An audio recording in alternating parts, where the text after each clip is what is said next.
Oke, lanjut kabar yang mantap jos. Kali ini lagi-lagi datang dari Jepang yang ternyata masih ngebet nih bos. Nawarin kapal perangnya ke negara kita Indonesia. Bahkan ternyata beberapa waktu lalu telah kembali dibahas antara Jakarta dan Tokyo. Dan dalam beberapa waktu ke depan, katanya Kepala Staf Militer Jepang akan datang lagi ke Indonesia. Di mana salah satu agendanya adalah untuk membicarakan kapal perang ini bos. Nah loh, kapal perang apakah itu? Dan apakah ada rencana Indonesia untuk menghidupkan kembali rencana pembelian kapal perang Jepang? Setelah ini kita kupas. Kemudian kabar kedua datang dari negara kita Indonesia yang kini tiba-tiba diminta hati-hati bos terhadap ancaman yang kini sedang disebar oleh Tiongkok terhadap negara-negara yang melakukan nego tarif dengan Amerika. Nah, lantas pertanyaannya, hati-hati seperti apakah Indonesia maksudnya? Apakah ada potensi Indonesia juga ikut kena hantam China? Penasaran beritanya? Cus! Mari kita kupas berita lengkapnya satu persatu bosku. Oke, kabar pertama datang dari Jepang dan Indonesia.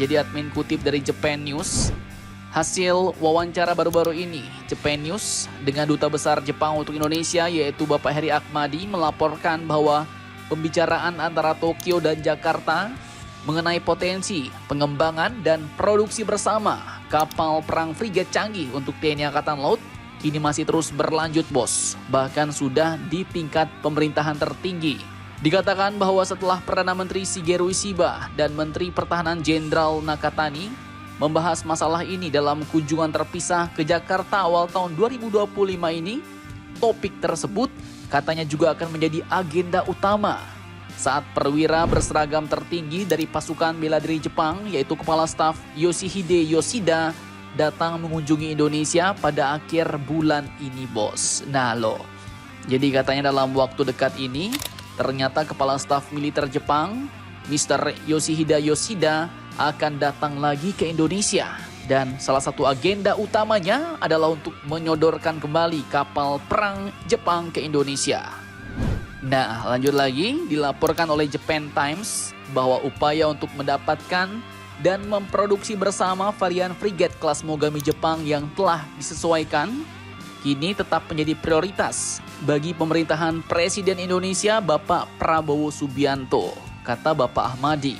Di mana kapal ini pun juga diharapkan oleh Jepang untuk diekspor segera ke Australia, bos. Nah, jadi ternyata tetap ujung-ujungnya balik lagi nih, kapal perang yang disodorkan adalah frigat Mogami terbarunya Jepang. Di mana memang kemarin Australia kabarnya juga telah memilih kapal perang Mogami sebagai kapal perang barunya bos. Bahkan dikatakan lagi, Pak Prabowo Subianto pun katanya juga diperkirakan bakal mengunjungi Jepang pada akhir tahun ini. Dah loh, jadi apakah akan ada kesepakatan kapal perang baru antara Indonesia dan Jepang? Kita tunggu saja bos. Saat kunjungan orang nomor 1 di militer Jepang yaitu Kepala Staf Yoshihide Yoshida datang ke Indonesia pada akhir bulan ini katanya. Nah, kalau menurut kalian bagaimana nih?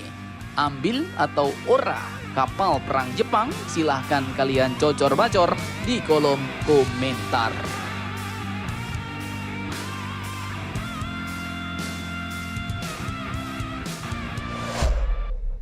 Nah, lanjut kita masuk ke negaranya Bapak Xi Jinping nih bos, yang kini kabarnya sedang menebar ancaman nih.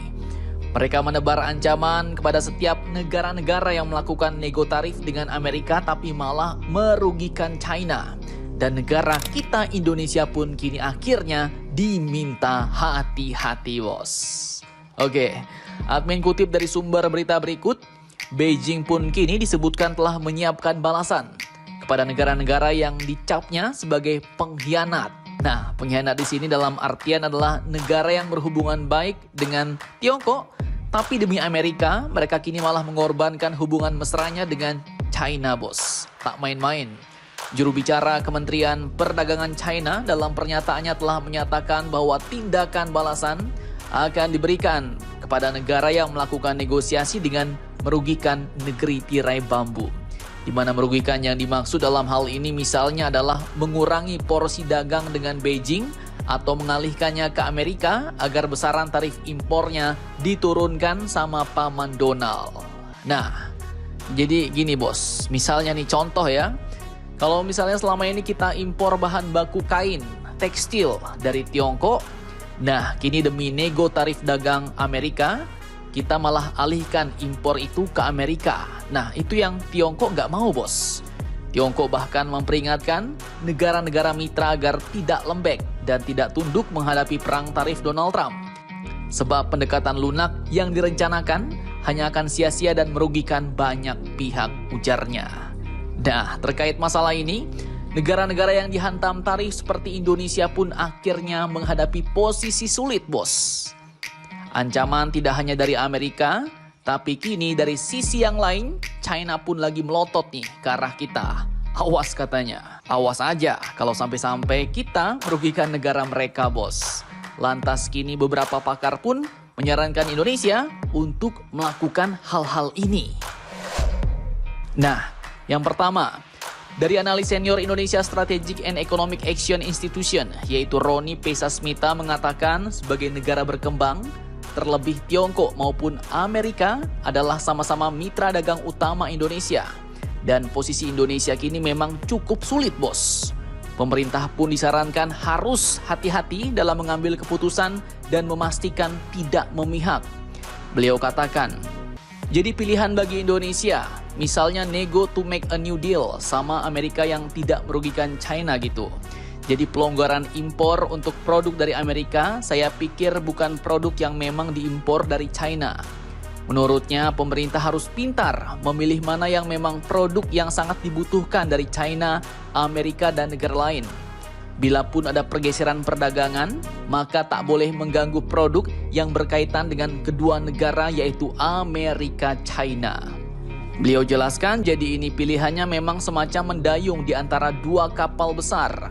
Jadi harus tidak kena ke kiri, tidak juga kena ke kanan, dan juga tidak kena ke kita Indonesia. Ini harus memang sangat-sangat dipertimbangkan oleh pemerintah karena kita tahu kedua-duanya adalah mitra dagang terbesar Indonesia, ujar beliau. Kemudian senada, peneliti Center of Reform on Economics Indonesia yaitu Bapak Yusuf Randy menilai posisi Indonesia memang serba dilematis, bos. Beliau katakan Indonesia semestinya berhati-hati memainkan posisi ini. Jangan buru-buru menganggap bahwa membuka pasar untuk produk Amerika atau memberikan insentif ke perusahaan mereka itu murni win-win solution.